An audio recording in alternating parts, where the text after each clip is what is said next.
স্বাগত জানাচ্ছি পাবলিক টাইমসের নিয়মিত আয়োজন পাবলিক টকে। ইতিহাসের সংকটময় একটা মোড়ে দাঁড়িয়ে রয়েছে ইরান এবং এই ইরানের সংঘর্ষ এবং যুক্তরাষ্ট্রের হামলা সহ নানা কারণে মধ্যপ্রাচ্যে একটি বড় সংকটের আশঙ্কা করা হচ্ছে।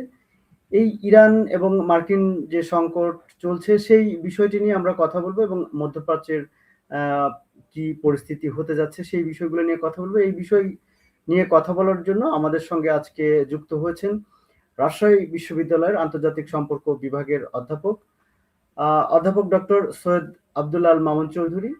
তিনি মূলত US south Asian relation, geopolitics এবং সিকিউরিটি ইস্যু বিশ্লেষক হিসাবে রয়েছেন। সুপ্রিয় দর্শক মণ্ডলী, চলুন আমরা আমাদের গেস্টের সঙ্গে পরিচিত হই। জি, হ্যালো, আসসালামু আলাইকুম। আপনাকে স্বাগত জানাচ্ছি আমাদের আয়োজনে। কেমন আছেন? আলহামদুলিল্লাহ, ওয়ালাইকুম আসসালাম। আপনার মাধ্যমে আপনার এই অনুষ্ঠানে যারা দর্শক সকলকে সালাম জানাচ্ছি। জি, আমরা এই যে জানতে পারছি যে যেটা খবর আসছে যে ইরানে হয়তো আক্রমণ মানে যুক্তরাষ্ট্র আক্রমণ করতে পারে, হয়তো এটা আজকেও হইতে পারে এমন কথাও শোনা যাচ্ছে। এই আসলেও কি যুক্তরাষ্ট্রে আসলে যুক্তরাষ্ট্র কি ইরানে আক্রমণ আসলে চালাতে পারে? বা আসলে তার আগে যে জিনিসটি জানতে চাই সেটি হচ্ছে যে ইরানের যে সবাই বলছে যে এটি একটি ঐতিহাসিক মোড়ে দাঁড়িয়ে রয়েছে ইরান, এবং এই যে সংকট ইরানের, এই সংকটটি আসলে সামরিক নাকি রাজনৈতিক নাকি আদর্শিক সংকট, সেই বিষয়টা যদি একটু আপনি বলতেন আগে। কারণ এরকম ধন্যবাদ। সংকট আমরা এর আগে দেখি নাই মনে হয় ইরানের অনেকদিন যাবত আর কি। ধন্যবাদ আপনাকে। আমরা 1979 সনের পর থেকে বর্তমান পর্যন্ত ইরানে আমরা যে ধরনের শাসন ব্যবস্থা দেখতে পেয়েছি, এর আগে পাহলভি বংশের প্রায় 26 বছরের একটা শাসন ছিল, যেটা মার্কিন ঘেঁষা ছিল আর কি। এর আগে আমরা দেখেছিলাম মার্কিন বিদ্বেষী মোসাদ্দেক সরকার ছিল। তো আমরা যেটা দেখেছি মোটামুটিভাবে ১০০ বছরের যে ইতিহাস, প্রথমত এই ১০০ বছরের ইতিহাসের মধ্যে আপনার সাথে আমি একমত যে বর্তমানে ইরান সবচাইতে জটিল একটা পরিস্থিতি পার করছে। এখন যেটা হয়েছে যে আপনি দেখেন যে মার্কিন যুক্তরাষ্ট্র এখন হচ্ছে একক পরাশক্তি পুরো পৃথিবীতে। এবং মার্কিন যুক্তরাষ্ট্রকে প্রতিহত করার জন্য আ সেই ধরনের শক্তি বন্ধন এখন পর্যন্ত দেখা যাচ্ছে না। যদিও আমরা বিভিন্ন ধরনের আ জোটবদ্ধ আ রাষ্ট্রসমূহের জোটবদ্ধ কাজ দেখতে পাচ্ছি। ইরানের সাথে যারা আছেন তাদেরকে নিয়ে। এই মুহূর্তে বর্তমানে যেটা আছে আপনারা জানেন যে মার্কিন যুক্তরাষ্ট্রের যে মিত্র শক্তি, অর্থাৎ অ্যাংলো আমেরিকান যে শক্তি যারা বিশ্বকে নিয়ন্ত্রণ করছে তাদের প্রতিনিধি হিসেবে ইসরাইল। ইসরাইলকে তারা সবসময় সমর্থন দিয়ে থাকে এবং ইসরায়েলের শক্তিমত্তা ক্রমে বৃদ্ধি পাচ্ছে। এবং মূলত ইসরায়েলকে টিকিয়ে রাখা এবং মধ্যপ্রাচ্যের যে তেল বাণিজ্য সেটাকে নিয়ন্ত্রণ করা। এবং কয়েকটা দিক দিয়ে আপনি চিন্তা করেন যে ইরানের বিরুদ্ধে যে মার্কিন যুক্তরাষ্ট্রের এই যে অবস্থান, এর বেশ কয়েকটি কারণ আছে। ১ম যেটা মোটা দাগের কারণ সেটি হচ্ছে যে পুরো পৃথিবীতে এখন এক ধরনের কালচারাল কম্পিটিশন বা কনফ্লিক্ট চলছে। সেই কালচারাল কনফ্লিক্ট এর মধ্যে একটা জিনিস দেখবেন যে ১ম বিশ্বযুদ্ধের পরে যে ধারাটা শুরু হয়েছে, পুরো মুসলিম বিশ্ব এবং অমুসলিম বিশ্ব। মুসলিম বিশ্বের খেলাফত যখন ১ম বিশ্বযুদ্ধের পর চলে গেল, তারপর থেকে মুসলিম বিশ্ব যেন আর ঐক্যবদ্ধ হতে না পারে, এর বিরুদ্ধে কিন্তু আপনার যেটাকে আমরা বলি যে ইহুদি নাসারা যে শব্দটা আমরা বলি, যে এই শক্তি তারা কিন্তু ঐক্যবদ্ধ হয়েছে ২য় বিশ্বযুদ্ধের মাধ্যমে। কাজেই তারা এটা একটা দিক যে কালচারালি ইসলামিক সিভিলাইজেশন এর যেন আর উত্থান না ঘটে, এইটার জন্য তারা একমত। এবং এই ইসলামিক সিভিলাইজেশনকে প্রতিহত করার জন্য এইজন্য তারা লিবিয়াকে ধ্বংস করা হয়েছে। আপনারা দেখেছেন এরকমভাবে আমাদের আফগানিস্তানকে আক্রমণ করা হয়েছে এবং যতগুলো মুসলিম কান্ট্রি আছে সবগুলোকে কিন্তু পর্যুদস্ত করা হয়েছে। এই মুহূর্তে মুসলিম বিশ্বের সবচাইতে শক্তিশালী যে রাষ্ট্র, সেটিকে আমরা যদিও পাকিস্তান পারমাণবিক শক্তিধর, কিন্তু তারপরেও ইরান পুরো পৃথিবীতে এখন ১৬তম শক্তি। এবং ইরানকে মনে করা হয় যে ইরান যদি প্রতিহত করতে পারে মার্কিন যুক্তরাষ্ট্র, যেটা রোনাল্ড রিগানের সময় থেকে শুরু হয়েছে, ইরানকে বলা হয়েছে যে ইরান হচ্ছে পাইভোটাল পজিশনে আছে, মানে পাইভোটাল পজিশনে আছে ইভিল অ্যাক্সিসে। অর্থাৎ রোনাল্ড রিগানের সময় থেকে বলা হয়েছে যে পুরো পৃথিবীতে যে শয়তানের যে জোট, সেই জোটের নেতৃত্বে আছে ইরান। এবং তারা শয়তানের জোট বলতে বোঝাচ্ছে যে তাদের মার্কিন সাম্রাজ্যবাদের বিরুদ্ধে যারা আছে তাদেরকে সামগ্রিকভাবে এবং ধর্মীয়ভাবে ইসলামিক বিশ্বকে। তো এই জন্য এখন মার্কিন যুক্তরাষ্ট্র যেহেতু সামনে মার্কিন যুক্তরাষ্ট্র তো একটা একক পরাশক্তি। এখন একটা একক পরাশক্তিকে পরাশক্তি হিসেবে টিকিয়ে থাকার জন্য আমরা যেটা জানি যে তাকে সবসময় এক ধরনের শত্রু তৈরি করতে হয়। এক ধরনের শত্রু তৈরি করতে হয়, কারণ সেই শক্তির বিরুদ্ধে বিভিন্ন ধরনের ন্যারেটিভস তৈরি করে তার এই মানে শক্তিটাকে টিকিয়ে রাখতে হয়, যুদ্ধ করতে হয়। তো এখন মার্কিন যুক্তরাষ্ট্রের সামনে শত্রুকে আমরা বলেছি যে কালচারাল কনফ্লিক্টের দৃষ্টিতে চিন্তা করলে ইরান হচ্ছে একমাত্র শক্তি। এখন ইরানকে যদি পর্যুদস্ত করা যায়, তাহলেই শুধুমাত্র মধ্যপ্রাচ্যে ইসরায়েলের যে অপ্রতিহত শক্তি সেটা মানে এখন হয়ে যাবে। তো সেই জন্য আপনারা লক্ষ্য করেছেন যে ইতোমধ্যেই কিন্তু গত জুনে ১২ দিনের একটা যুদ্ধ হয়েছে ইসরায়েলের সাথে। সেক্ষেত্রে কিন্তু মার্কিন যুক্তরাষ্ট্র মানে বোম্বিং করেছে ইরানের পারমাণবিক সক্ষমতা ধ্বংস করার জন্য। সুতরাং যে প্রশ্নটা এসছে যে ইরানকে মার্কিন যুক্তরাষ্ট্র আক্রমণ করবে কি করবে না, এটা কোনো সন্দেহ নেই। অবশ্যই ইরানকে তারা আক্রমণ করবে, কিন্তু কিছু শর্ত সাপেক্ষে। মার্কিন যুক্তরাষ্ট্র এটা নিশ্চিত করবে যে ইরানকে আক্রমণ করার পর ইরান যেন ফিডব্যাক দিয়ে মানে আবার বেরিয়ে না আসতে পারে। এইজন্যই তারা কিন্তু ইতিমধ্যেই এর আগেও কিন্তু হুমকি দিয়েছিলেন। আপনারা দেখেন যে ইরানকে ধ্বংস করার জন্য মার্কিন যুক্তরাষ্ট্র এবং তাদের যে জোটশক্তি তারা বিভিন্নভাবে চেষ্টা করেছেন। আচ্ছা, এই জায়গায় সর্বশেষ আমি আপনাকে চেষ্টাটা আমরা একটু আমি এড করতে চাই। আপনি যেহেতু বললেন যে কয়েকদিন আগেও যেমন একটা চেষ্টা করা হয়েছিল এবং তখন আক্রমণ থেকে পিছিয়ে এসে ইরানকে কিছু শর্ত দিয়েছে। কিন্তু যে কথাটি বলা হচ্ছে যে এই মুহূর্তে আসলে আক্রমণ হলে ইসরায়েলের উপরে একটা বড় ধরনের থ্রেট আসতে পারে, যেটা যে তাদের যে নিরাপত্তা ব্যবস্থা ছিল সেটা অনেক বর্তমানে নাজুক অবস্থায় রয়েছে বলেই আসলে এই সংঘর্ষটা ডিলে হচ্ছে। এটার আসলে কোনো সত্যতা আছে কিনা, বা এই বিষয়টি আপনি কিভাবে দেখছেন?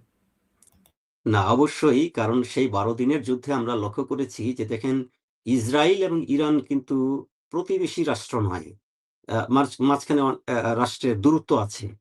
এত দূরত্ব, এবং ইসরায়েলকে বলা হয় যে তাদের যে মানে সিকিউরিটি, যে সবচাইতে আয়রন ডোম যেটাকে বলে, যেটা ভেদ করা সম্ভব নয়।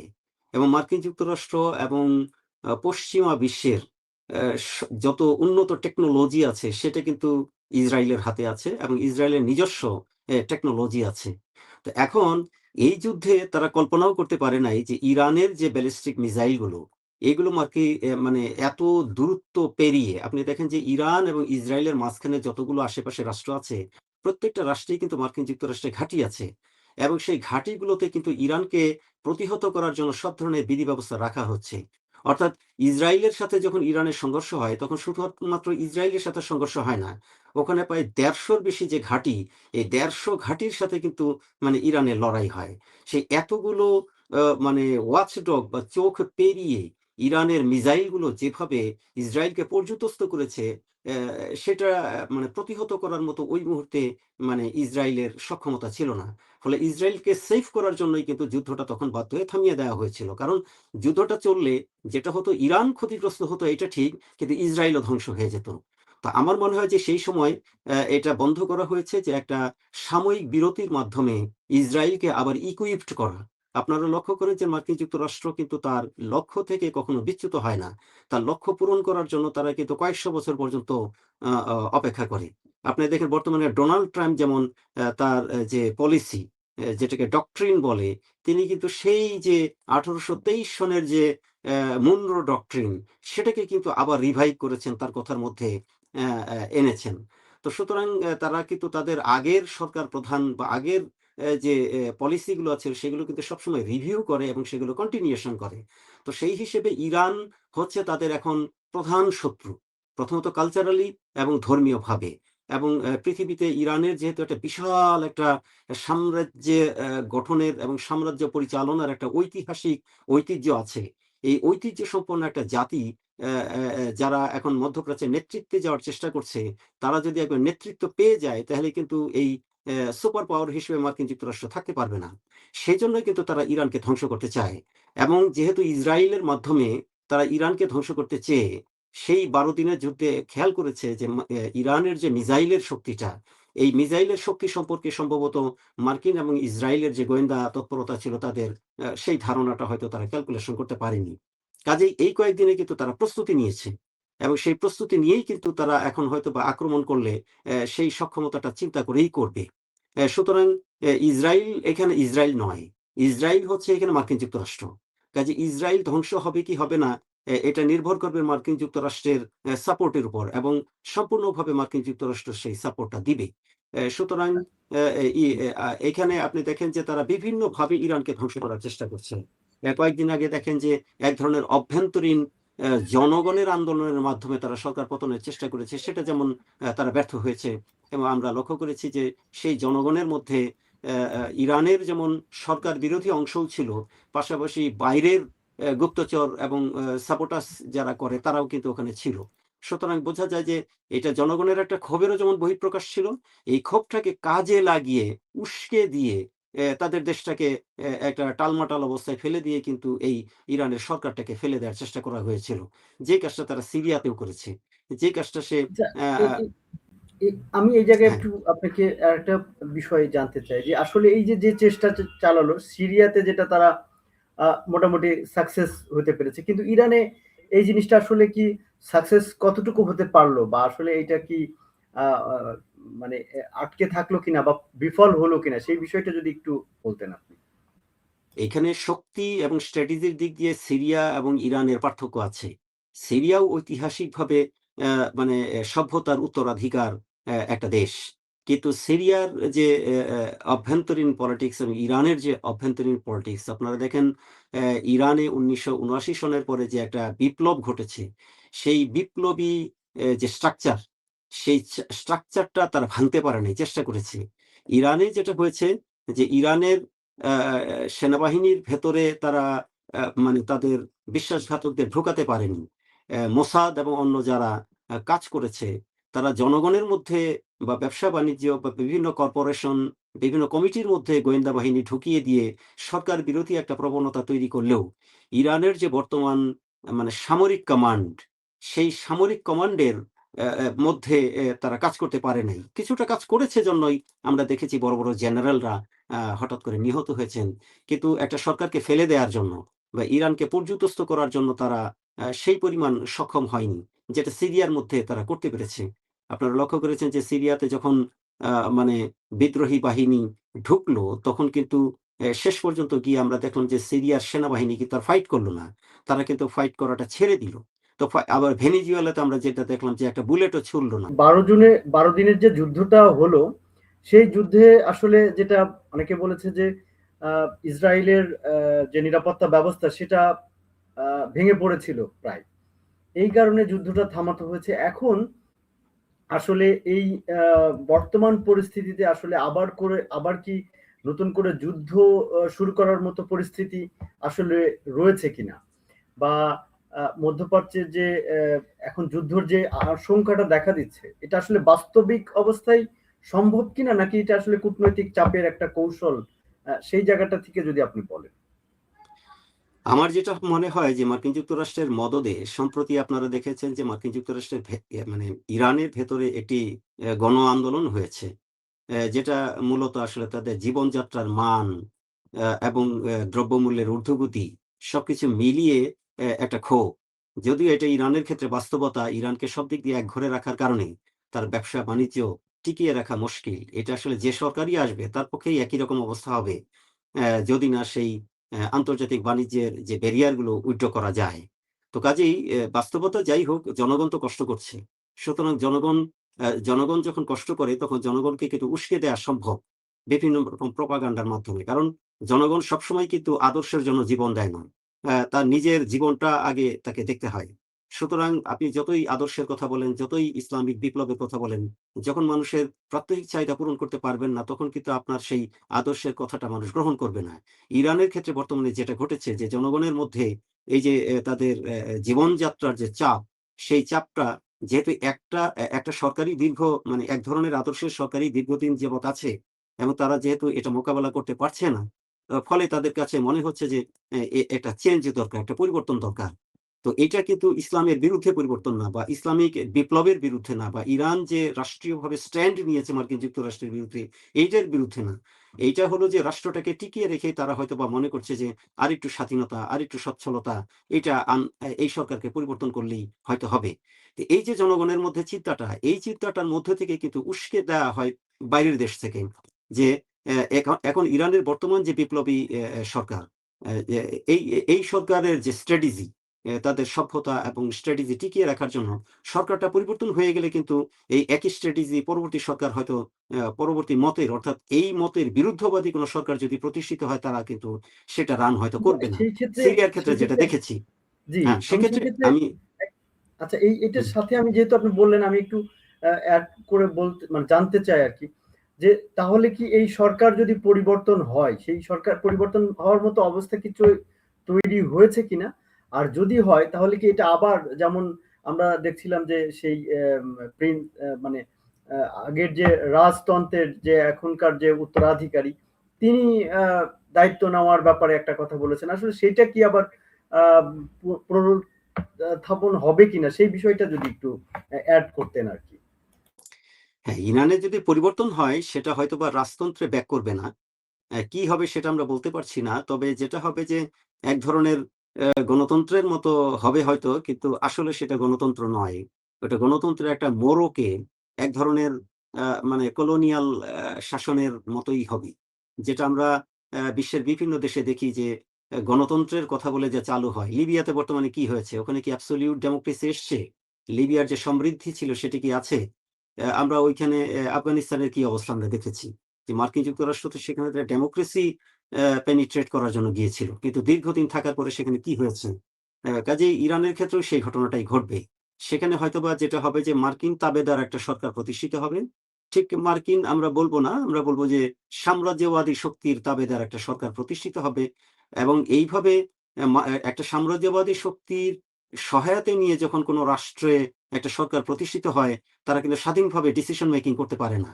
ফলে যেটা হবে যে পরবর্তীতে এই সরকার যেভাবে চ্যালেঞ্জিং একটা পজিশন নিয়ে তারা ইরানের ইতিহাস ঐতিহ্য রক্ষা করার জন্য কাজ করছে, পরবর্তী সরকার যদি মার্কিন যুক্তরাষ্ট্র এবং সাম্রাজ্যবাদী শক্তির সাহায্য নিয়ে আসে, তারা কিন্তু সেই মানে স্বাধীনতাটা আ আ দেখাতে পারবে না। ফলে যা হবে যে ইরানের যে ঐতিহ্য বা যে ধরনের স্পিরিট, সেটা তো মার খাবে। তো সুতরাং সেটা হয়তোবা আগের মতো সেই রাজতন্ত্র হবে না। আবার পিউর যেটা একাডেমিক লেভেল থেকে যে ডেমোক্রেসির কথা আমরা চিন্তা করি, সেই ধরনের ডেমোক্রেসি হবে না। ডেমোক্রেসির একটা সিস্টেম ওখানে চালু হবে। এক ধরনের ডেমোক্রেসি তো এখন সেখানে আছেই। কারণ সরকার তো নির্বাচনের মাধ্যমেই আসে। কাজেই ওখানে তো পিপল ভোট দিতে পারে। কাজেই সেখানে তো ডেমোক্রেসি যে নেই। ডেমোক্রেসির যেটা হলো যে পিপলস এর পার্টিসিপেশন। ডিসিশন মেকিং এ যেন পিপলস এর পার্টিসিপেশন থাকে, সেটা তো একটা আছে। তবে ইরানে যেটা আছে সেটা রেস্ট্রিক্টেড। কয়েকটা স্টেপ আছে। সেটা হয়তোবা পাশ্চাত্য ডেমোক্রেসির মতো না। বা এশিয়ান যে অন্যান্য ডেমোক্রেসি সেরকম না। কিন্তু সেটাকেও আপনি বলতে পারেন না যে একেবারে অ্যাবসেন্স অফ ডেমোক্রেসি। সেটাও কিন্তু আপনি বলতে পারেন না ইরানে যেটা আছে। এখন তারা একটা ইসলামিক ধ্যান-ধারণাকে প্রতিষ্ঠিত রাখার জন্য তারা হয়তো এক ধরনের মিশ্র শাসন ব্যবস্থা তৈরি করেছে। কিন্তু এইটা যখন কোলাপস হবে তখন কিন্তু এই সমাজ ব্যবস্থাটা ওলটপালট হয়ে যাবে, একটা বিশৃঙ্খল হয়ে যাবে, একটা নৈরাজ্য হয়ে যাবে। সেই নৈরাজ্যের মধ্য দিয়ে যখন কিছু হবে তখন কিন্তু অনেক কিছুই ওলটপালট হয়ে যাবে। যেটার ফলাফল শুভ হবে না অশুভ হবে, সেটা আমরা অ্যা বুঝতে পারছি না। তো আপনি যে প্রশ্নটা করেছেন বর্তমানে, যে মার্কিন যুক্তরাষ্ট্রের স্বার্থটা কি? মার্কিন যুক্তরাষ্ট্র তার সামনে যে চ্যালেঞ্জ, আগামী শতকে মার্কিন যুক্তরাষ্ট্রের প্রধান চ্যালেঞ্জ হচ্ছে চায়না। বৃহত্তরভাবে দেখতে এটা হচ্ছে এশিয়া হচ্ছে তার প্রধান চ্যালেঞ্জ। কারণ এশিয়াতে ভারতের উত্থান ঘটছে, এশিয়াতে চায়নার উত্থান ঘটছে, এবং বাংলাদেশেরও উত্থান ঘটেছিল এবং একটা ট্র্যাকে ছিল।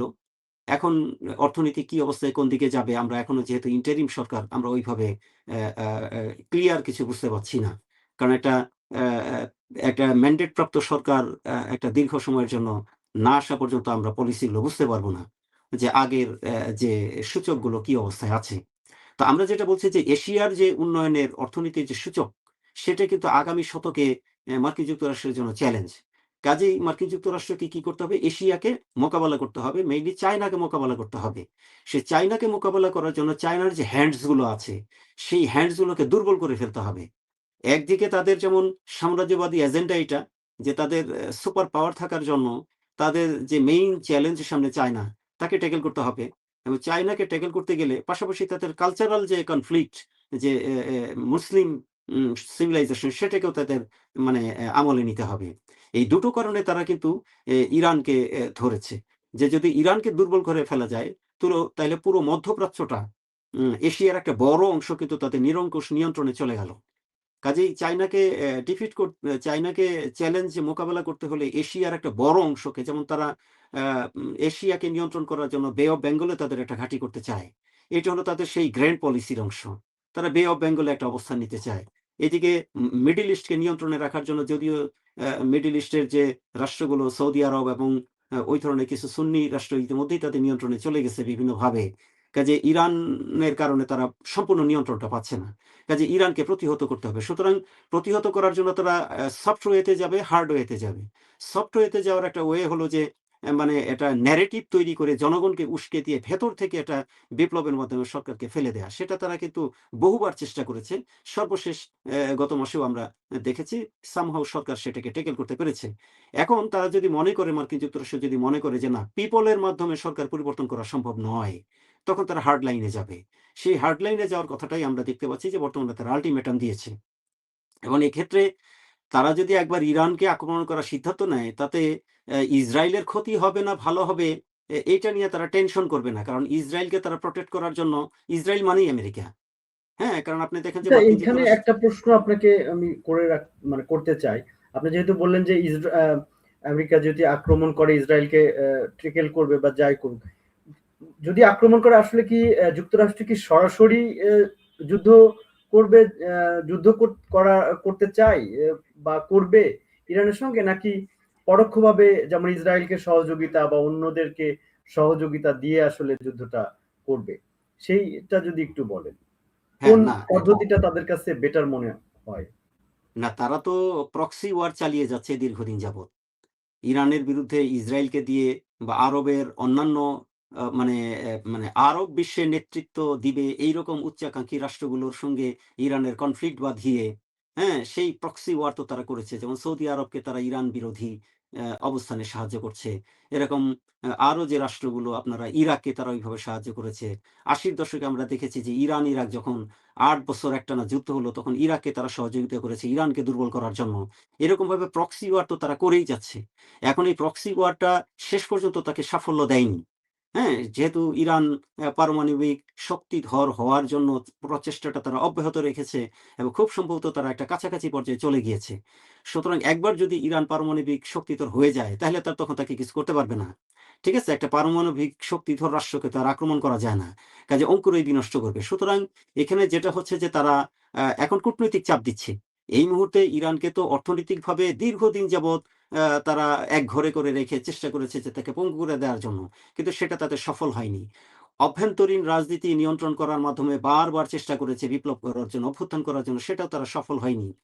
ইসরায়েলের সাথে সরাসরি যুদ্ধ করে ১২ দিন যুদ্ধ করে তারা দেখলো, সেখানেও তারা সফল হয়নি। কাজে এখন তারা সর্বশেষ একটা কূটনৈতিক চাপ দিচ্ছে এবং সেই কূটনৈতিক চাপের মাধ্যমে ইরান যদি মানে সারেন্ডার না করে, তখন অবশ্যই তারা আক্রমণ করবে। এটাই স্বাভাবিক। তবে সেই ক্ষেত্রে তারা ক্যালকুলেশন করবে। আজকে দেখেন যে এই মুহূর্তে কিন্তু হরমুজ প্রণালীতে রাশিয়া, চায়না এবং ইরানের কিন্তু আ একটা মহড়ার চলছে কিন্তু ওখানে। সুতরাং এই বিষয়গুলো কিন্তু মার্কিন যুক্তরাষ্ট্র এবং রাশিয়া এবং চায়না কিন্তু ঘোষণা দিয়েছে যে তাদের সাথে থাকবে। পাশাপাশি মার্কিন যুক্তরাষ্ট্রের কিন্তু এই মুহূর্তে একটা ভয় আছে যে, আপনারা দেখেন যখন ইরানে তারা পারমাণবিক যে ভূগর্ভস্থ পারমাণবিক যে ল্যাবরেটরি বা যেটা সেই সেটআপটা, সেটাকে ধ্বংস করার জন্য তারা যখন বোমাটা ফেলল, যেটা বাঙ্কার ব্লাস্টার বোমা, তার মধ্যে কিন্তু আমরা জানি যে একটা বাঙ্কার ব্লাস্টার বোমা কিন্তু বার্স্ট করেনি। ফলে সেই বাঙ্কার বাস্টার বোমাটা কিন্তু ইরান এর মধ্যে সংগ্রহ করে সেটা কিন্তু একটা রিভাইজড টেকনোলজি সেখানে করে ফেলেছে চায়নার সহায়তায়, যেটা আমরা মনে করছি বিভিন্ন তথ্য থেকে। সুতরাং মার্কিন যুক্তরাষ্ট্র কিন্তু এটা এখন আমলে নিবে যে এই সময়টার মধ্যে চায়নার সহযোগিতায় ইরান যদি সেই বাঙ্কার ব্লাস্টারের এন্টি কিছু তৈরি করে ফেলে থাকে, তো সেটা যদি তার যেটা ইরান ইতিমধ্যে ঘোষণা দিয়েছে যে এবার যদি আক্রমণ হয় তাহলে কিন্তু একই রকম আক্রমণ হবে। এই যে এবার আক্রমণ হলে একই রকম আক্রমণ হবে। এটা কিন্তু তাৎপর্যপূর্ণ কথা। এগুলো কিন্তু ক্যালকুলেশন করছে। যদি মার্কিন যুক্তরাষ্ট্র দেখে যে তার তো গোয়েন্দা শক্তি অনেক হার্ড, এবং পৃথিবীতে সিআইএ তো সবচেয়ে শক্তিশালী একটা নেটওয়ার্ক।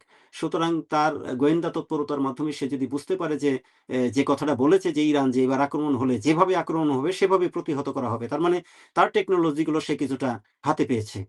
তো সেটা যদি হয় তাহলে তারা আরো ওয়েট করবে, আক্রমণ করবে আচ্ছা, না, এই গুছায় এই নেয়ার জায়গায় জন্য। আমি আরেকটা প্রশ্ন করতে চাই। আপনি যেহেতু বললেন যে আসলে একটা সামরিক দেশ আরেকটা সামরিক দেশ এই পারমাণবিক দেশ আরেকটা দেশকে তো আর আক্রমণ করবে না।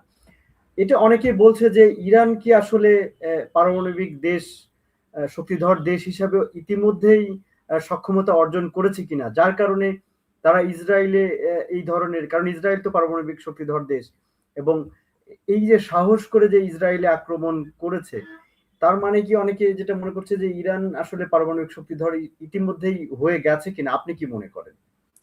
না, আমরা যতটুকু জানি সেটা হলো যে ইরানের পারমাণবিক বোমা বানানোর টেকনোলজিটা হাতে আছে, কিন্তু সরঞ্জামগুলো তার হাতে নাই।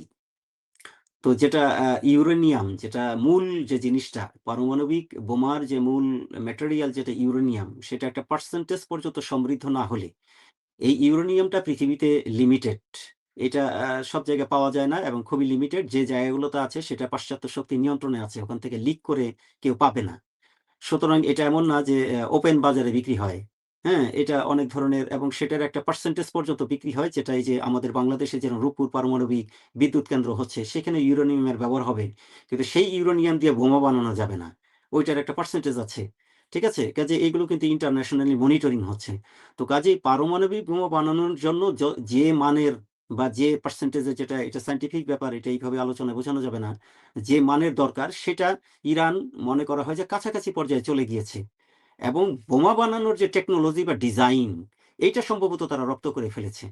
কিন্তু তার মেটেরিয়ালটা মনে করেন যে কন্টিনিউ করার জন্য যে জায়গায়, সেটাই হয়তোবা তারা এখনো যেতে পারেনি হয়তো। তবে আপনি যে প্রশ্ন করেছেন যে তাহলে ইসরায়েলকে আক্রমণ করার সাহস তারা কিভাবে পাচ্ছে? সেটা হচ্ছে যে একটা হলো তাদের নৈতিক সাহস। এই যে ইরান একটা যোদ্ধা জাতি। তারা মানে কোনো কিছুকে ভয় করে না। চ্যালেঞ্জকে তারা মাথা নত করে না। এটা একটা দিক। ২য় দিক হলো ইরানের ২ টো জিনিস আছে। একটা হলো ড্রোন। ড্রোন টেকনোলজিতে ইরান ইতিমধ্যেই তাদের যে কামিকাজি ড্রোন আপনারা শুনেছেন, যেটা পুরো পৃথিবীকে মানে হতভম্ব করে দিয়েছে যে এই টেকনোলজিটা, যেই টেকনোলজি সহায়তায় নিয়ে মনে করা হয় যে রাশিয়া ইউক্রেনে নিজের অস্তিত্ব টিকিয়ে রেখেছে। এই টেকনোলজিটা কিন্তু মানে ইসরায়েলের চাইতে সফিস্টিকেটেড। আরেকটা হচ্ছে যে তার ব্যালিস্টিক মিসাইল, যেটা এই দুটো যে মিসাইল, এই ব্যালিস্টিক মিসাইল এবং এই যে ড্রোন, আপনি তো আপনার পারমাণবিক বোমা থাকলেই তো ইরানের উপরে পারমাণবিক বোমাটা ফেলতে পারছেন না। কারণ ইরানে পারমাণবিক বোমা ফেললে পার্শ্ববর্তী মার্কিন যুক্তরাষ্ট্রের যে ঘাঁটিগুলো আছে সেগুলো তো ধ্বংস হবে। সুতরাং আমেরিকার যতগুলোই পারমাণবিক বোমা থাক সেটা তো ইরানের উপরে ফেলতে পারছে না। সেটা ফেললে তাকে অনেক ধরনের প্রস্তুতি নিয়ে ফেলতে হবে। কারণ ইরানের চারিদিকে মার্কিন সৈন্যের যে ঘাঁটিগুলো আছে এগুলো তো এফেক্টেড হবে। ইরানের যে মানে মার্কিন যুক্তরাষ্ট্রের যে স্যাটেলাইট রাষ্ট্রগুলো, যেগুলো বন্ধু রাষ্ট্র, মানে মুসলিম হয়েও আমেরিকার সাথে থাকে, সেই রাষ্ট্রগুলো তো ক্ষতিগ্রস্ত হবে। কাজেই ইসরায়েলের কাছেও যদি পারমাণবিক বোমা থাকে, যেটা আমরা জানি যে আছে, প্রকাশ হয়নি, সেও কিন্তু বোমাটা ফেলতে পারছে না। কারণ ইসরায়েলের ওই জায়গায় ফেললে তাহলে যে এই যে ক্যালকুলেশন গুলো, তো এই জন্যই তারা ওইটাকে ইউজ করতে পারছে না। এই ক্যালকুলেশন গুলো তো আবার ইরানের কাছে আছে যে আমি যদি ওকে মারি, ও তো পারমাণবিক বোমাটা ফেলতে পারবে না। কারণ একটা পারমাণবিক বোমা সেকেন্ড ওয়ার্ল্ড ওয়ারে যেভাবে ফেলা হয়েছে হঠাৎ করে, এখনকার বোমা কিন্তু তার সাথে হাজার হাজার গুণ বেশি শক্তিশালী।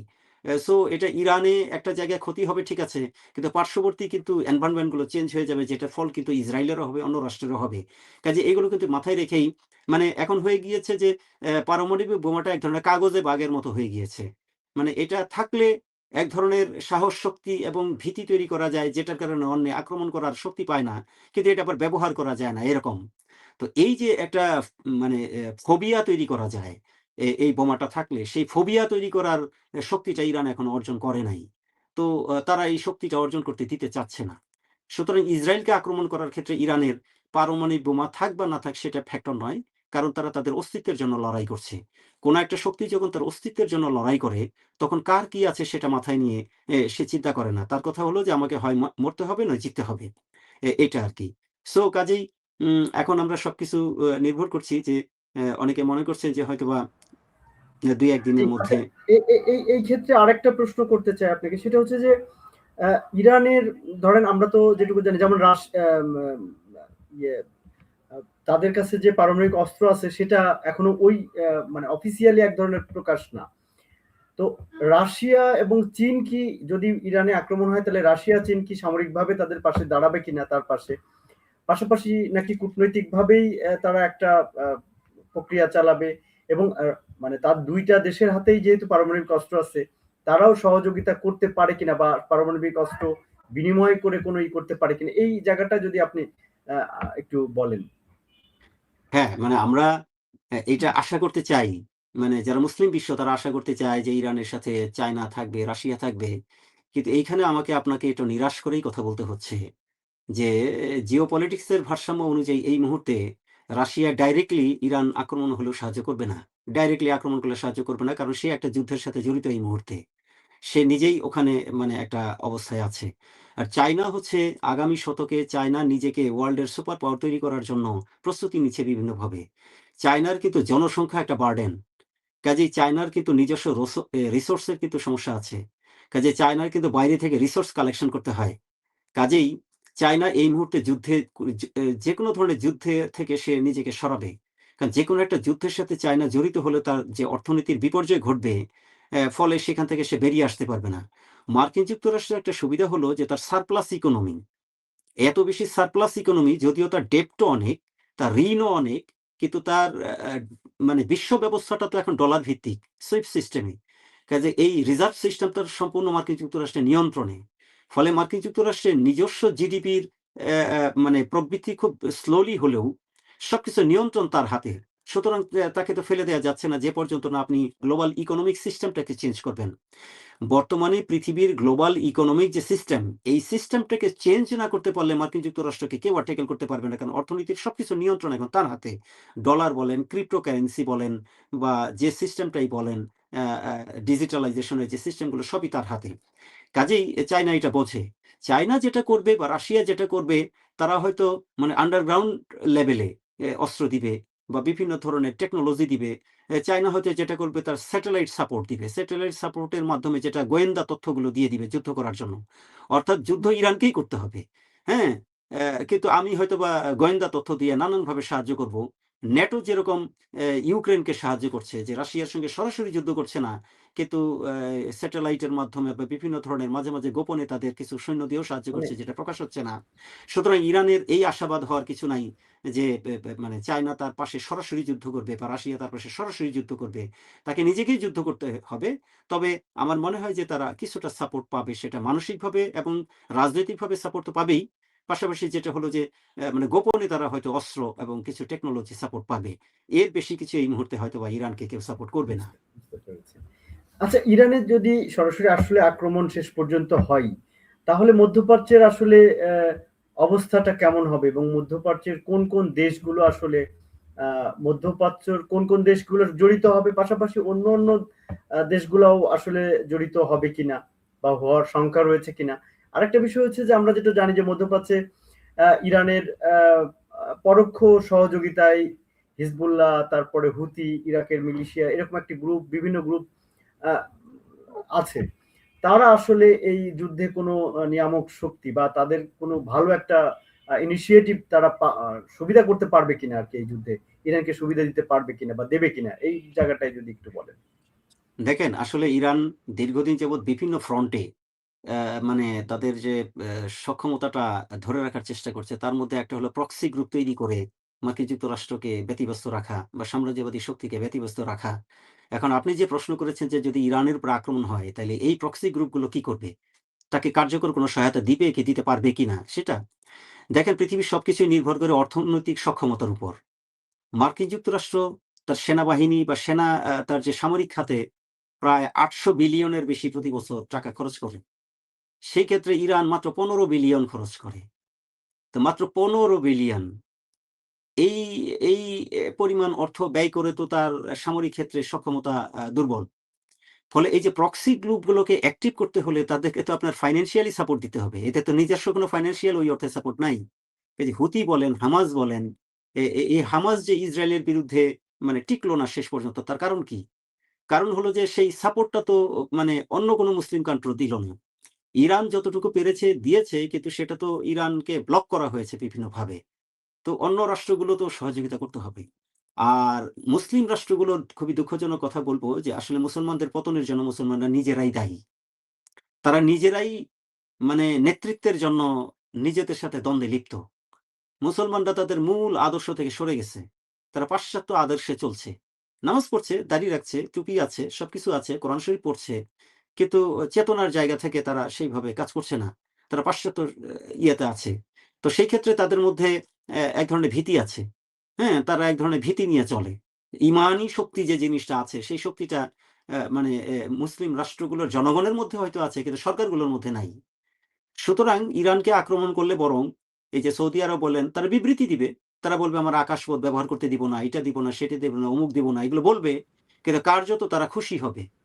আচ্ছা, মানে এই সৌদি জায়গায় আমি আরব আপনাকে আরেকটু প্রশ্ন করতে চাই যে আমরা রিসেন্টলি যে ইরানের উপর আক্রমণ করার একটা প্রক্রিয়া আমরা দেখছিলাম যে যেহেতু আমেরিকা আক্রমণ করবে এমন একটা ইয়ে ছিল, সেই সময় আমরা যেটা জানলাম যে সৌদি আরব নাকি এই আক্রমণ প্রতিহতের ব্যাপারে গুরুত্বপূর্ণ ভূমিকা রেখেছে।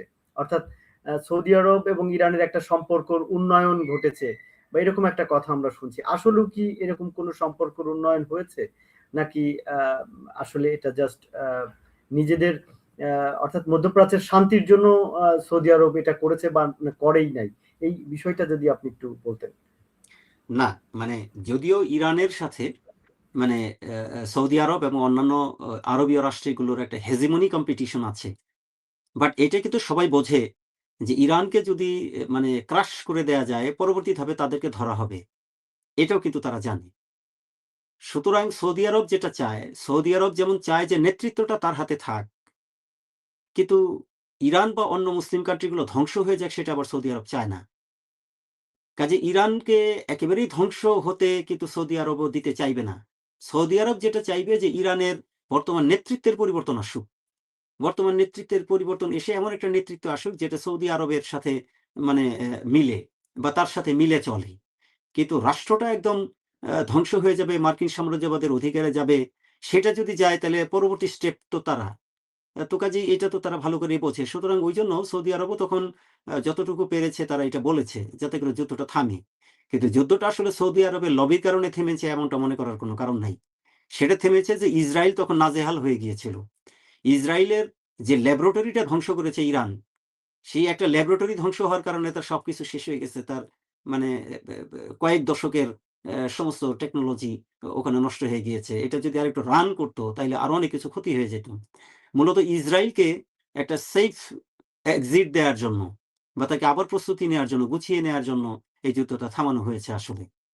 সেক্ষেত্রে সৌদি আরব বা অন্য রাষ্ট্রগুলোর কথাগুলোকে মার্কিন যুক্তরাষ্ট্র আমলে নিয়েছে। এটা একটা ক্যামোফ্লেজ বোঝানো হয়েছে যে হ্যাঁ, ওদের কথা শুনে, এদের কথা শুনে আমি এটা করলাম। হ্যাঁ? সব দিক মুখ রক্ষা করার জন্য।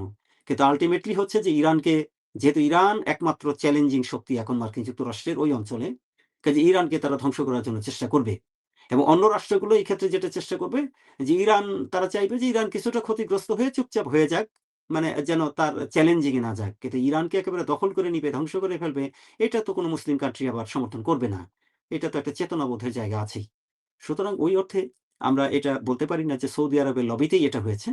কারণ সৌদি আরবের, হ্যাঁ, কাতার লবি করেছে, সৌদি আরব লবি করেছে, সবাই বলেছে। এটা মুসলিম উম্মাহের স্বার্থে তারা হয়তো বলেছে।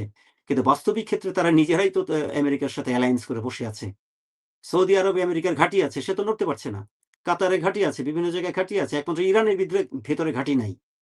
চারিদিকে আছে, ভেতরে নাই। তো সুতরাং তাদের তো হাত পা বাঁধা। তারা তো সাবসিডিয়ারি অ্যালায়েন্স করেছে। অধীনতামূলক মিত্রতা নীতির মতো। তো তাদের তো বেশি দূর যাওয়ার সুযোগ নাই। তো তারাও তো আবার এখান থেকে বেরিয়ে আসার একটা চেষ্টা করবে। তো সুতরাং আমরা জি। মনে করি যে ইরানকে সুরক্ষা দেওয়ার জন্য মুসলিম দেশগুলোর ঐক্যবদ্ধ হওয়া প্রয়োজন। আ তারা হয়তোবা সরাসরি পারবে না।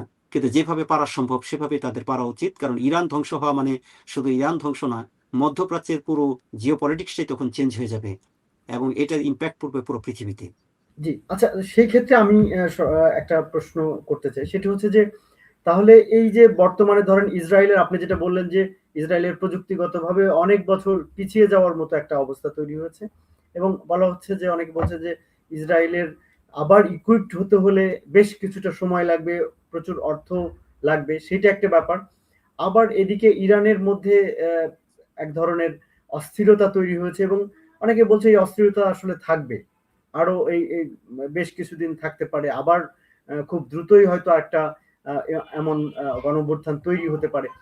সব মিলে আসলে মধ্যপ্রাচ্যের যে ভবিষ্যৎ অবস্থা আসলে কি দেখছেন, এবং কোন অবস্থার দিকে যাচ্ছে, বা কি এর সমাধানই বা কি, সেই জায়গাটা যদি একটু বলতেন। না, মুসলিম বিশ্বের যে জিনিসটা হবে যে তাদের এখন পড়াশোনার দিকে নজর দিতে হবে।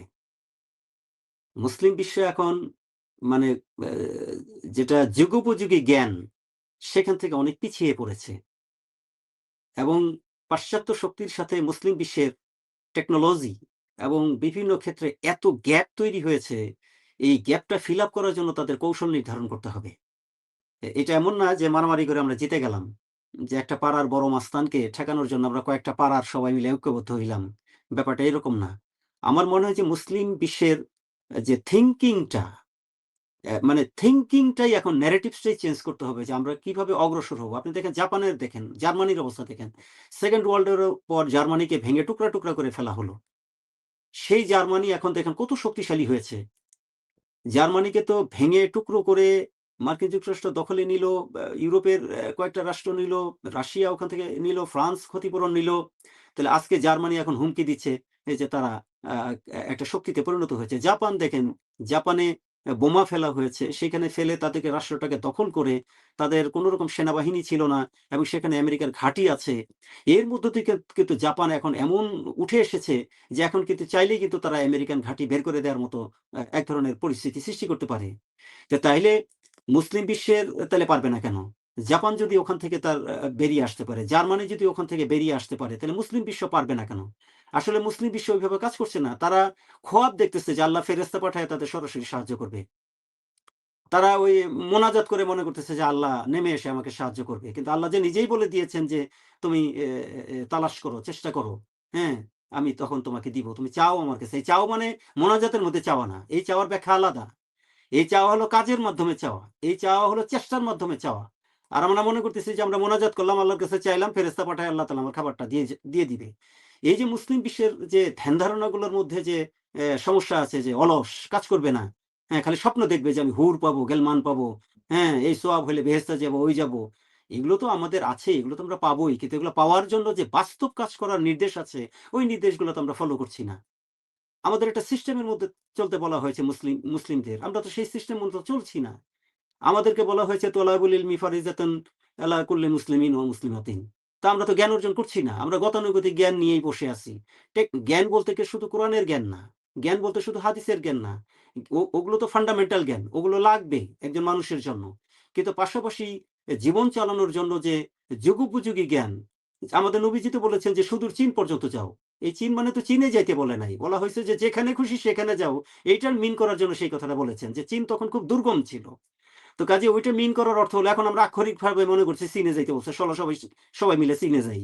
অন্য কোথাও যাওয়ার দরকার নাই। তো এই যে মুসলিম বিশ্ব যে মানে এক ধরনের মানে একটা ঘোরের মধ্যে আছে, বা একটা ইয়ের মধ্যে আছে, এখান থেকে বের হয়ে ইউরোপ যেরকম মানে পঞ্চদশ শতকে রেনেসাঁ ঘটেছিল। তারা তাদের জ্ঞান বিজ্ঞানে ছড়িয়ে পড়েছিল, শিল্প সাহিত্য। মুসলিম বিশ্বকে এরকম ভাবে একটা রেনেসাঁর মতো তৈরি করে ফেলতে হবে যে আবার তাদের প্রাচীনকালের যে জ্ঞান বিজ্ঞান, যখন আল কেমিরা ছিলেন, আল খাওয়ারিজমরা ছিলেন, যখন ইবনে জাবির ইবনে হাইয়ানরা ছিলেন, উনারা যেরকম জ্ঞান চর্চা করেছেন, সেই জ্ঞান চর্চার মতো করে তাদেরকে আবার মাথা বের করে বেরিয়ে আসতে হবে। ওই খালি একটু জঙ্গিবাদী কাজ করলাম, একটু মৌলবাদী রাষ্ট্র তৈরি করলাম, আমরা একটা শরীয়ত আইন তৈরি করলাম, এগুলো নিয়েই তারা ব্যস্ত আছে। মূল জায়গাগুলোতে তারা যাচ্ছে না। ফলে তাদের মধ্যে এই যে রাজতন্ত্র, এটা সেটা, ক্ষমতার দ্বন্দ্ব, এইগুলো পরিবারতন্ত্র, এগুলোর মধ্যেই তারা কিন্তু মুখে আমরা কথা বলে যাচ্ছি ইসলাম প্রতিষ্ঠা করতে হবে, অমুক করতে হবে। এটা মৌখিক। সুতরাং আমি যেটা বলছি যে মুসলিম রাষ্ট্রের এখন উপায় যে জার্মানিকে আমরা দেখি, জাপানকে আমরা দেখি, এদেরকেও দেখতে হবে না যদি আমরা আমাদের প্রাচীন ঐতিহ্যগুলো দেখি। যে কিভাবে আমরা আগের দিনে স্কলাররা কিভাবে কাজ করেছেন, বিশ্ব জয় করেছেন। এই সায়েন্স এর টেকনোলজি, জ্ঞান বিজ্ঞান, এগুলোতে না এগোনো পর্যন্ত মুসলমান বিশ্বই পদানত হয়েই থাকবে। ওই খালি মোনাজাত করে আল্লাহর কাছে সাহায্য চাওয়া ছাড়া আর জি, কিছু হবে না। সেই ক্ষেত্রে একটা আমরা অনুষ্ঠানের শেষের দিকে আমি শেষে আরেকটা প্রশ্ন আপনাকে করতে চাই। আপনি যেহেতু বললেন যে আমাদের আসলে নতুন করে বিশেষ করে মুসলিম বিশ্বকে একটা নতুন করে ভাবতে হবে। আমরা রিসেন্টলি একটা কথা শুনছি, সেটা হলো যে পাকিস্তান, সৌদি আরব একটা সামরিক চুক্তির মতো করেছে আমব্রেলা, যেখানে তুরস্ক যুক্ত হচ্ছে এবং ইরানের সঙ্গেও তাদের নাকি মনে হয় একটা যোগাযোগ আছে। মানে একটা মুসলিম ন্যাটো তৈরির একটি ব্যাপার নিয়ে অনেকে কথা বলছেন বা বিষয়গুলো, এটা আসলে আদৌ সম্ভাবনা রয়েছে কিনা, বা এটার আসলে সম্ভাবনা রয়েছে কিনা, আর বা হলেও আসলে কি ভাবে হবে বা কি বিষয়, সেটা যদি একটু বলতেন। এটা কিছু কথা আমরা শুনছি। কিন্তু আসলে জিনিসটা হলো কি, আপনাকে দেখতে হবে যে এই যে পাকিস্তান, তার নিজেরই তো অর্থনীতির অবস্থা খুব খারাপ। তাকে ঋণ করে চলতে হচ্ছে। তুরস্কের অবস্থা যে খুব ভালো তা কিন্তু না। ইকোনমিক অবস্থা তারা কেবল উত্থান ঘটতে চাচ্ছে। ইরান তো একঘরে হয়ে আছে। আপনি একটা ন্যাটো তৈরি করবেন। সবকিছুর মূল তো অর্থনীতি। আপনার তো টাকা পয়সাই নাই। তো আপনি 0 র সঙ্গে 0 যুক্ত করলে তো আল্টিমেট রেজাল্ট 0 ই হয়। 0 র সঙ্গে ভাগ করেন, যোগ করেন, পূরণ করেন, যাই করেন সেটা 0 ই হবে। আপনি পাকিস্তানের সঙ্গে তুরস্ক যুক্ত হয়ে কি হবে? পাকিস্তান তো তুরস্ককে বলবে যে, "আমরা টাকা পয়সা দাও। এটা করো, সেটা করো।" পাকিস্তানকে এই কাজ করতে হইলে আগে পাকিস্তানকে তার নিজের অর্থনৈতিক সক্ষমতা তৈরি করতে হবে। তার দেশে ডেমোক্রেসি প্রতিষ্ঠা করতে হবে। তার দেশে ঐরকমভাবে স্টেট সিস্টেমটাকে শক্তিশালী করতে হবে। তার তো নিজের স্টেট সিস্টেমই নাই। সামরিকীকরণ হয়ে বসে আছে। তারা এখন পর্যন্ত মধ্যযুগের যে আপনার ফিউডালিজম, সেই ফিউডাল সোসাইটি থেকে ডেমোক্রেটিক সোসাইটিতে বেরিয়ে আসতে পারে নাই। তাদের সোসাইটি, বাংলাদেশের সোসাইটি ফিউডাল সিস্টেম থেকে ৫০ শতকে আমরা বেরিয়ে আসছি। ৫০ এর দশকে আমাদের জমিদারি প্রথা চলে গেছে। পাকিস্তানে এখনো সেই জমিদারি প্রথার মতো জিনিসগুলো রয়ে গেছে।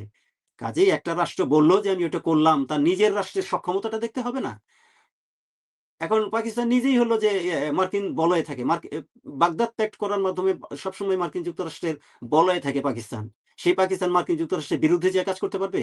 তার ওই বলয় থেকে তো বের হতে হবে। এখন আপনি কারো বলয় থেকে বের হইতে হইলে আপনার মানিব্যাগে টাকা থাকতে হবে আগে। কারণ আপনি যখনই বলয় থেকে বের হবেন, আপনার তো গলা চিপে ধরবে। তাহলে আপনাকে যখন গলা চিপে ধরবে, তখন এই গলা চিপে থেকে বের হওয়ার জন্য আরেকটা মাস্তানকে আপনার হায়ার করতে হবে। আপনি তো পারবেন না। তাহলে সেই জন্য আপনার অর্থনৈতিক সক্ষমতা থাকতে হবে। সো এগুলো ভালো। এই উদ্যোগগুলো হচ্ছে, মুসলিম বিশ্বের মধ্যে হয়তোবা চিন্তাভাবনা চেঞ্জ হবে। কিন্তু এইটা আমার কাছে মনে হয় যে এই ধরনের একটা উদ্ভট একটা মানে আমি বলব যে এটা একটা আই ওয়াশ টাইপ। আমি আমার নিজের দেশের অর্থনীতি শক্তিশালী করছি না, সায়েন্স টেকনোলজি শক্তি করছি না। আমি যায়ে বলে আসছি, "এই তোমাকে আমি কিন্তু মাইর দিব।" আরে আমার তো গায়ের মধ্যে শক্তিই নাই। ব্যাপারটা হচ্ছে এইরকম যে এই উদ্যোগগুলো ভালো। এইগুলো উদ্যোগগুলো আমাদের আশা দেখায়। মুসলিম বিশ্বের বোধোদয় তৈরি হওয়ার জন্য এগুলো গুরুত্বপূর্ণ। কিন্তু তার চাইতে বেশি গুরুত্বপূর্ণ হলো যে নিজেদেরকে আগে শক্তিশালী হইতে হবে। যার অর্থনীতি, সামাজিক বিভিন্ন সূচকগুলো একটা রাষ্ট্রের, এই যে ইরানের বর্তমানে এই অবস্থা কেন? কারণ দীর্ঘদিন তারা এক হয়ে থাকার জন্য তাদের সামাজিক সূচকগুলো তারা উন্নয়ন ঘটাতে পারে নাই। এখন টেকনোলজির মাধ্যমে তো অ্যা ইরানের একটা মেয়ে দেখতেছে তার যে সক্ষমতা আছে, ইউরোপের একটা মেয়ে এত কিছু ভোগ করছে, সে ভোগ করতে পারছে না। তখন তার মনে হচ্ছে তাইলে এই ধর্ম দিয়ে আমার কি হইল? মানে মানুষের মধ্যে তো এইভাবে জিনিসগুলো ঢুকে যায়। তো আমি খেতেই পাচ্ছি না, তাইলে এই সিস্টেমটা কি হলো? এই সিস্টেম তো আমার কিছু দিতে পারছে না।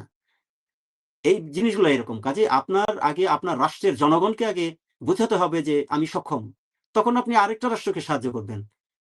আগে বিশ্বকে বুঝাইতে হবে যে আমি আমার রাষ্ট্রকে খাইয়ে দাইয়ে, হ্যাঁ?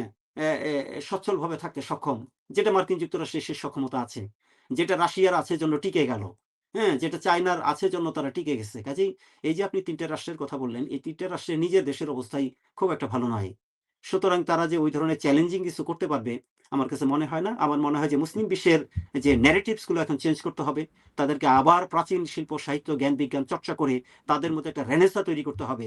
এইটা যদি তারা করতে পারে, তাহলে তাদের মধ্যে যদি সায়েন্স, টেকনোলজি, জ্ঞান, বিজ্ঞান আগায়, তখনই হয়তো তারা জি, অর্থনৈতিক উন্নয়নের মাধ্যমে এই সক্ষমতাটা অর্জন করতে জি, পারবে আরকি। বুঝতে পেরেছি। আমরা একদম অনুষ্ঠানের শেষ পর্যায়ে আপনার কাছে সর্বশেষ যেটুকু জানতে চাই, সেটা হলো যে আসলে এই বর্তমান যে পরিস্থিতি, যে এই যে সংকট চলছে, এই সংকটের মধ্যে আসলে আশার কোনো বাণী আপনি দেখতে পাচ্ছেন কিনা, বা আসলে মধ্যপ্রাচ্যে যে একটা, আপনি যেমন বললেন যে একটা ঐক্যবদ্ধ ব্যাপার, এই জায়গাগুলোয় আসলে কোনো সম্ভাবনা বা কোনো ভবিষ্যৎ দেখতে পাচ্ছেন কিনা, সেটা আপনি সংক্ষেপে যদি একটু বলেন, আমরা অনুষ্ঠান শেষ আমি করব।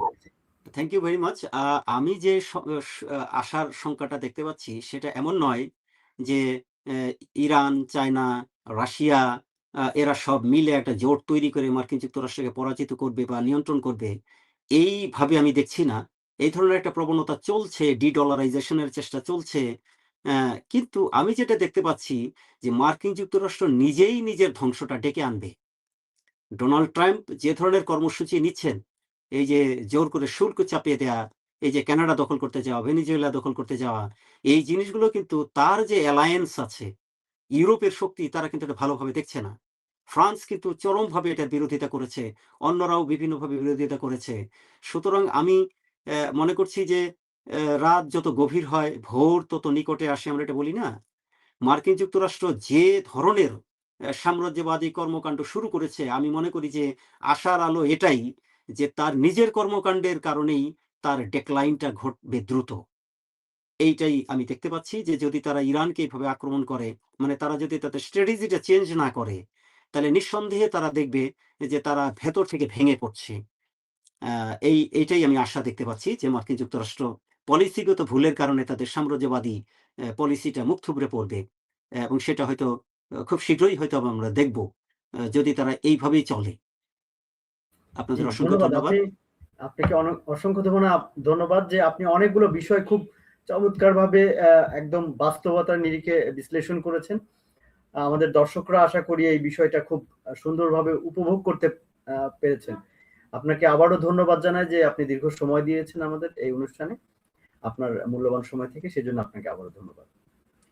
আপনাকেও সুন্দর উপস্থাপনার জন্য ধন্যবাদ এবং আপনার মাধ্যমে যারা ধৈর্য ধরে শুনলেন অশেষ কৃতজ্ঞতা। আসসালামু আলাইকুম। সুপ্রিয় দর্শক মণ্ডলী, এতক্ষণ আমাদের সঙ্গে থাকার জন্য অসংখ্য ধন্যবাদ। আপনারা আশা করি যে এই মধ্যপ্রাচ্যের বর্তমান যে সংকট, সেই সংকট নিয়ে অনেক কিছু জানতে পারলেন। অনেক বিষয় আমরা বাস্তবতার নিরিখে আলোচনা করেছি। আপনাদের যদি কোনো মন্তব্য থাকে, কোনো কিছু বলার থাকে, অবশ্যই আমাদেরকে কমেন্টস অপশনে জানাবেন।